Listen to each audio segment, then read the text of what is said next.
Vamos dar início à nossa EBD. Hoje estamos usando esse aplicativo novo. Vamos ver se dá certo. Eu gravo aqui na minha casa e hoje aqui está minha irmã, minhas sobrinhas. Então não me desculpe aí se você ouvir barulhos, e eu também estou testando aqui esse aplicativo. Não repare aí qualquer erro, qualquer dificuldade, tá? Hoje vai ser o teste aí para ver se está tudo certo. Bom, vamos dar início à aula e hoje vamos entrar no capítulo 2 da nossa apostila sobre maturidade cristã. O capítulo 2 fala sobre o quê? Os 4 hábitos do discípulo. Esse capítulo aqui é muito interessante. Na verdade, a gente vai começar sobre o assunto mesmo da apostila agora. O primeiro capítulo foi falar sobre como você tirar o máximo da sua Bíblia, que os hábitos enfim, do discípulo e vida do discípulo parte da Bíblia, parte dos ensinos bíblicos, parte do seu relacionamento com Deus por meio da palavra, da oração, da comunhão. Vamos falar dos hábitos, mas tudo começa na Bíblia. Por isso que a gente falou sobre como obter o máximo e teve um capítulo especial sobre como, né, ouvir, ler, estudar, memorizar, meditar e aplicar a palavra de Deus. Então hoje vamos falar sobre esses 4 hábitos, que são o hábito de um tempo diário com Deus, um hábito de oração, o hábito de dizimar e o hábito da comunhão com a família de Deus. Hoje vamos falar só sobre o hábito da hora tranquila, né? O que é a hora tranquila? Antes de falar diretamente sobre o assunto, vamos ler esse texto de Tiago 1,25. Diz assim: mas quem examina bem a lei perfeita, que dá liberdade às pessoas e continua firme nela, não é somente ouvinte, mas praticante do que essa lei manda. E Deus abençoará tudo que essa pessoa fizer. Então, quem examina bem a lei e a pratica, ela é abençoada por Deus. Eu já falei isso em algumas outras vezes, que muitas vezes tem pessoas que nem são crentes, né? Vamos dizer assim, pessoas fiéis, que têm assim, um relacionamento com Deus. Mas como ele aplica a palavra de Deus, seja por meio de um conhecimento vindo da sua família, seja por meio de um conhecimento que ele adquiriu, quando ele aplica, ele é abençoado. Quando ele aplica os princípios de Deus para a família, para as finanças, para a vida emocional, para o relacionamento com o mundo, com todos, ele é abençoado. Então tem muitas pessoas, né? Tem aquela famosa pessoa que às vezes dizem: fulano é tão legal, tão gente boa, só faltava crer em Deus, só faltava ser crente, cristão. Então tem pessoas que são assim, elas aplicam a palavra de Deus e são abençoadas. Então a hora tranquila, ela trata muito disso, desse tempo de ler a palavra de Deus, de ter um tempo com Deus. A hora tranquila não é só, vamos dizer assim, tem pessoas que podem chamar de devocional, mas a hora tranquila não é só ler a palavra. A hora tranquila é o momento que eu leio, eu medito nessa palavra, eu escrevo sobre essa palavra, eu oro sobre essa palavra. É um momento especial, por isso que chama um tempo com Deus, uma hora tranquila com Deus. Então, como realizar? É o mais importante. Como realizar a sua hora tranquila com Deus?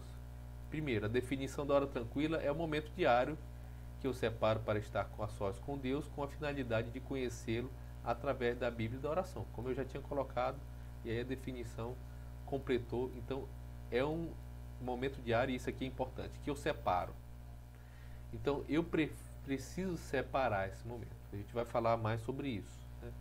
Mas eu quero já adiantar que essa hora tranquila não vai vir do nada, não vai ser uma hora espontânea, que você vai sentir a presença de Deus e vai, vou parar. Não, você tem que separar, você tem que agendar, você tem que se organizar, o local, tudo, vamos falar sobre isso, para ter um momento a sós com Deus. Jesus, havia muitos momentos que ele se afastava, né? Ele estava sempre com os 12, com os discípulos, mas tinha um momento que ele se afastava sozinho. Aí às vezes na maioria das vezes era de madrugada, né? Todo mundo estava dormindo ali, ou enfim, ele se afastava e tinha o seu momento com o Pai. E nós temos que fazer isso, porque essa não é uma coisa só de Jesus, é uma atitude, é um hábito do discípulo, de alguém que está seguindo Jesus Cristo, seguindo o Senhor. Então, qual é a importância da hora tranquila? Então, seu tempo a sós com Deus deve ter prioridade máxima em sua agenda por 5 razões. Primeira, nós fomos criados para ter comunhão com Deus. Então, é essencial. E comunhão com Deus não é somente ler a palavra, ou ou ouvir um louvor, ou ir um momento de culto. Comunhão com Deus é algo é relacional, é algo realmente de troca, é algo especial. Muitas vezes a gente fala comunhão, aquele momento que a gente está no culto, e tem um momento de uma música que é para a gente se cumprimentar.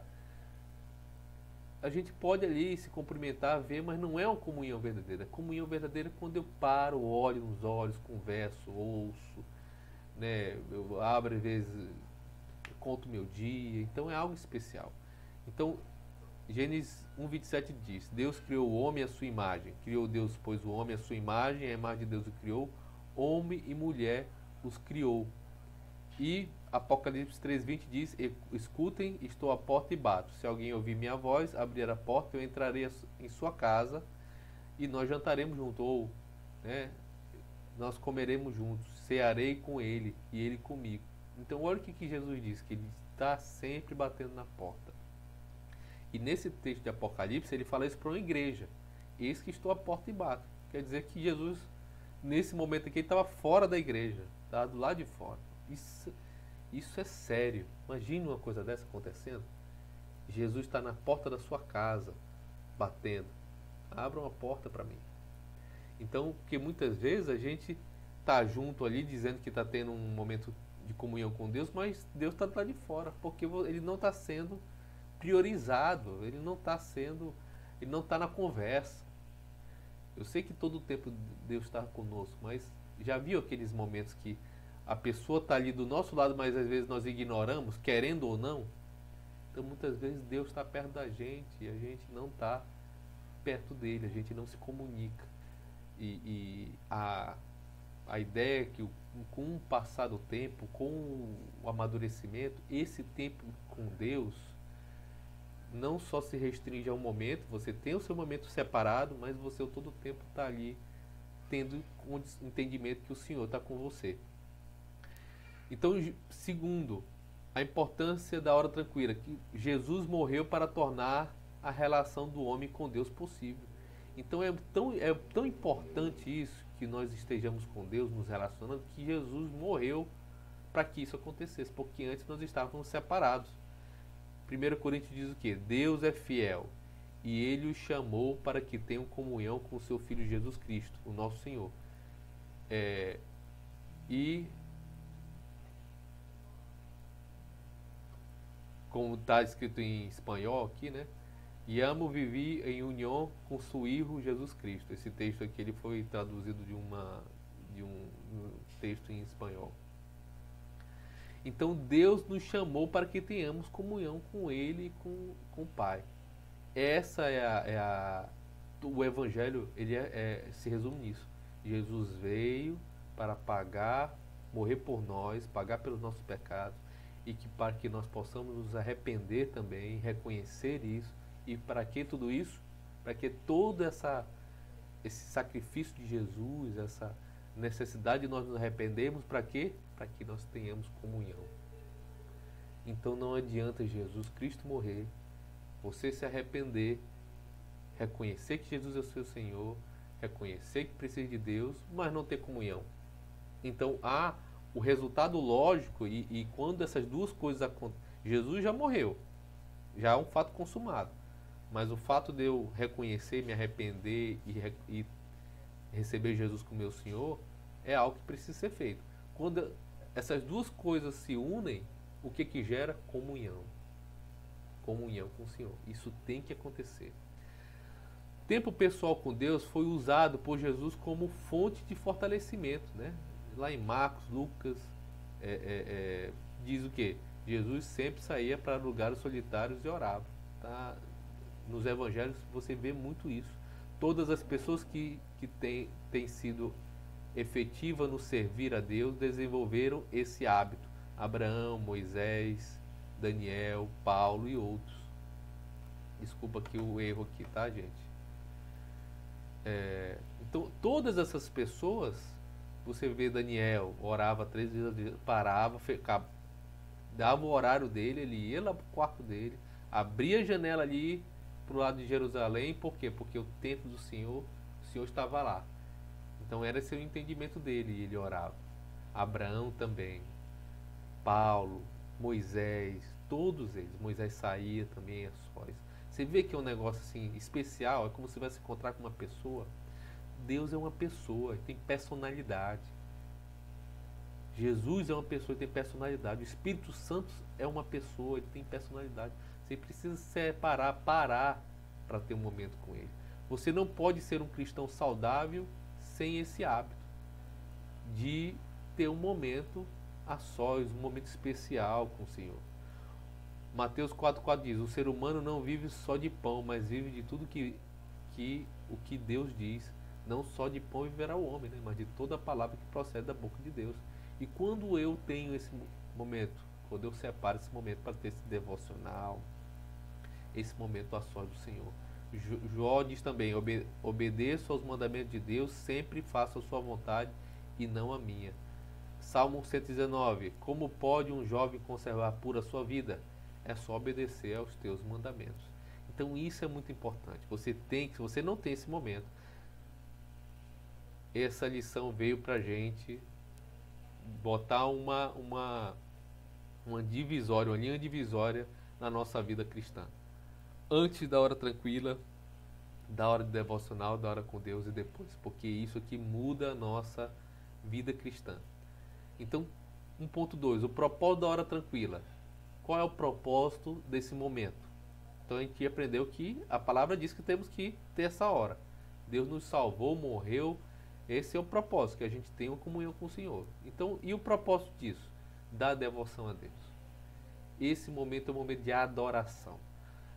Ter um devocional, ter uma hora tranquila, ter um momento que você ora, que você lê, que você medita, que você canta, é um momento de adoração, culto ao Senhor.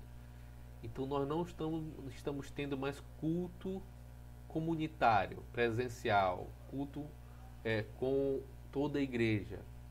Mas todos os dias nós temos que ter o nosso culto, nossa devoção, nosso momento com o Senhor. Salmo 29:2 diz: tributai ao Senhor a glória devida ao seu nome, adorai o Senhor vestidos de trajes santos. Essa é a vontade de Deus para a gente. 2 Crônicas 31:21. Tudo o que Ezequias fez deu certo, porque ele procurou sempre seguir com todo o coração a vontade de Deus. Deus merece nossa devoção, Deus deseja a nossa devoção. Essa é a vontade de Deus para a gente. Que a gente tenha esse momento de culto pessoal com Ele. Receber direção de Deus. Então, não só para você adorar a Deus, você agradecer, você ler, você agradecer ao Senhor, você adorá-lo. Adorar a Deus é dizer quem Ele é, o que Ele faz por nós. Então, quando você está lendo um texto, tá, Senhor, obrigado, tu é maravilhoso, como é que tu pode amar pessoas difíceis como nós? É o momento de você reconhecer como Deus tem sido gracioso, bondoso e como muitas vezes nós somos difíceis. Então, é um momento para adoração, para agradecer, para estar um momento de agradecer, adorar a Deus.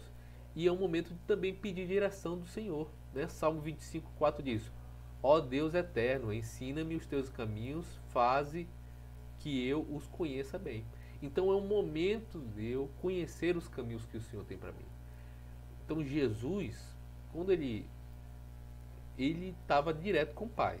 Jesus, ó, eu e o Pai somos um, ele disse. Mas ele diz também: eu não faço nada que eu não vejo meu Pai fazer. Então, quais eram os momentos que ele tinha esse momento com Deus de instrução, de estar colocando ali as dificuldades? Era um momento da hora tranquila dele, que ele saía. E quando nós vemos ali na Bíblia aqueles momentos que a Bíblia relata que ele se afastou para meditar, para orar, que tal tempo, é só para dar um exemplo, mas ele tinha que todo dia ele tinha esse momento. Ele ali derramava o seu coração. Jesus era ser humano como nós, ele tinha dificuldades, ele tinha seus medos, suas, suas angústias, né? Tanto é que foi mostrado ali no último momento, antes de ele ser preso, que ele diz, olha, se possível, passe-me esse cálice. É para mostrar o quê? Que Jesus, mesmo sendo um ser humano, era 100% homem, 100% Deus, mas ele, mesmo sendo Deus, ele passou a parte da humana dele, ele teve dificuldades e ele conseguiu vencer. Ele conseguiu viver esse mundo sem pecado, para mostrar pra gente o quê? Que nós podemos. Nós podemos fazer a vontade de Deus, nós podemos obedecer a palavra de Deus, nós podemos ter comunhão com o Senhor. Né? E uma das formas que ele mostrou para a gente, para dar como exemplo, é esse momento com o Senhor. Então ele tomava ali as direções, ele ouvia a palavra do Senhor, ele ouvia o que Deus estava dizendo, qual a direção que ele deve tomar. Você pergunta isso para o Senhor: Senhor, o que isso queres que eu faça? Como é que é? Qual a direção? O que eu devo fazer? Isso deve ser algo constante que a gente deve estar pedindo, para que Deus nos oriente, nos dê sabedoria. Duas coisas a fazer na hora tranquila. Primeiro, letra A, considerar suas condições pessoais. Então, Provérbios 4:26 diz: pense bem no que você vai fazer e todos os seus caminhos darão certo. Então, quais são suas condições pessoais? Como você está? Provérbios 3:6: lembre-se de Deus em tudo que fizer. Ele lhe mostrará o caminho certo. E Provérbios 19:2-3 também. Eu não vou ler agora, mas você pode ler aí na sua casa. Então, como está o seu caminho?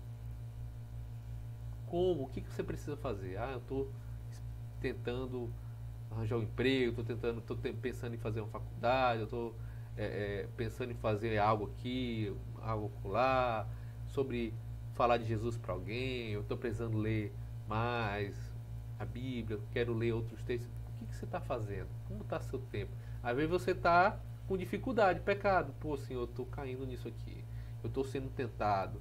Isso aqui está sendo difícil. É uma hora de você considerar suas condições pessoais e expô-las ao Senhor. Expô-las ao Senhor. Letra B, comprometa seu dia. Salmo 37:5 diz: ponha a sua vida nas mãos de Deus eterno, confie nele e ele ajudará. Deleitar-me em Deus também. Salmo 37:4. Deleita-te também no Senhor e Ele te concederá o que deseja o teu coração. Então, primeiro, sobre a letra B. Fale o que você vai fazer, por isso que é bom fazer a hora tranquila pela manhã. Mas se você faz à noite ou à tarde também, você vai colocar o quê? O dia, próximo dia na presença do Senhor. Então, o que você vai fazer? Faça compromissos. Talvez seja um momento ali de você, Senhor, eu tenho que fazer isso aqui. Eu tenho que falar de Jesus, vou falar do Senhor para uma pessoa, me ajuda. Senhor, eu vou visitar alguém. Senhor, eu tenho que fazer esse trabalho aqui, eu tenho que conversar com alguém. Então, coloque diante de Deus essa situação, os seus compromissos que você tem que fazer, né? Talvez você coloque algo que você pense, enfim. Número 3 é deleitar-se em Deus. Eu já li aqui Salmo 37 e Salmo 16:11 diz: a tua presença me enche de alegria e me traz felicidade para sempre.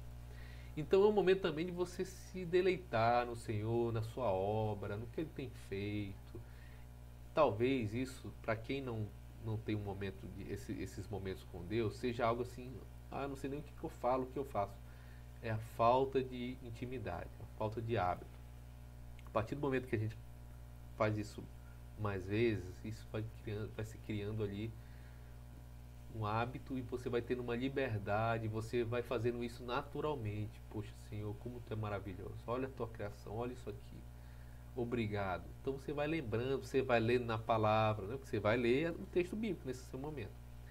E você vai falar sobre esse texto bíblico. Então você se deleita ali na presença do Senhor. Um fato: quanto mais eu conheço o Senhor, mais eu amo. Então o objetivo da sua hora tranquila não deve ser estudar sobre Cristo, mas gastar tempo com Ele de verdade. Então é um momento de eu estar ali conhecendo, perguntando, sabe, a Deus. Ele está ali, verdadeiramente. Verdadeiramente Ele está ali. Esse nosso hábito de conseguir ouvir a voz do Senhor, de conseguir ter essa relacionamento, vai sendo afinado a cada dia que eu tenho o meu devocional. E por último, crescer diariamente com Deus, visando desenvolver a imagem de Cristo Jesus em mim. Então, a hora tranquila, o objetivo dela é crescer diariamente mesmo. Quanto mais eu fico perto de uma pessoa, mais eu pareço com ela, não é mesmo? Então, às vezes você tem um amigo que você gosta muito e você passa muito tempo com ele, aí você começa a adquirir, falar da mesma forma que ele fala, até o sotaque. Já viu isso? Às vezes a pessoa viaja para um outro estado que há um sotaque muito forte, você volta tendo aquele sotaque, aquela forma de falar, até às vezes até meio estranho, né? Mas isso é o que? Relacionamento. Isso é o que? Comunhão. Isso é quando a gente anda muito perto de uma pessoa ou de pessoas que tem certos hábitos, a gente vai adquirir esses hábitos. Então, quando eu ando perto de Jesus Cristo, começo a ouvir como ele fala, a palavra do Senhor, o Evangelho, enfim, toda a Bíblia, eu vou começando a adquirir esse linguajar, essa forma de pensar, essa forma de ver o mundo, acorda uma visão de Deus. Você, não necessariamente nós precisamos criar aqueles linguajares chamados evangeliquez, né? Muitas vezes, sabe, tem certas coisas que são desnecessárias de ficar repetindo. Mas isso também vai do que? Da gente andar perto de certas pessoas, de muitas. Não estou dizendo que é ruim. Eu estou falando que só o fato de falar certas palavras, né, glória a Deus, certas palavras que tem, né, pessoas que falam muito, não quer dizer que você está crescendo. Você está crescendo quando você começa a viver. Né? Eu dei um exemplo de que quando a gente anda muito perto de muitas, às vezes de uma pessoa que a gente adquire hábitos de falar, da linguística, mas não quer dizer que você está crescendo espiritualmente. O crescer espiritualmente é demonstrado o quê? Na prática, quando você começa a se comportar diferente, né? Então, crescer diariamente com Deus visando desenvolver a sua imagem conforme a de Cristo. Olha o que Coríntios 3,18 diz. Visto como seu divino poder nos tem dado tudo que diz respeito à vida, ele nos tem dado suas grandíssimas promessas para que por ela vos torneis participantes da natureza divina. O projeto de Deus na minha e na sua vida é que nós tenhamos a mesma natureza, a mesma. Nós já somos espiritualmente como Jesus Cristo. Nós já temos o Espírito Santo, todo aquele que se entregou.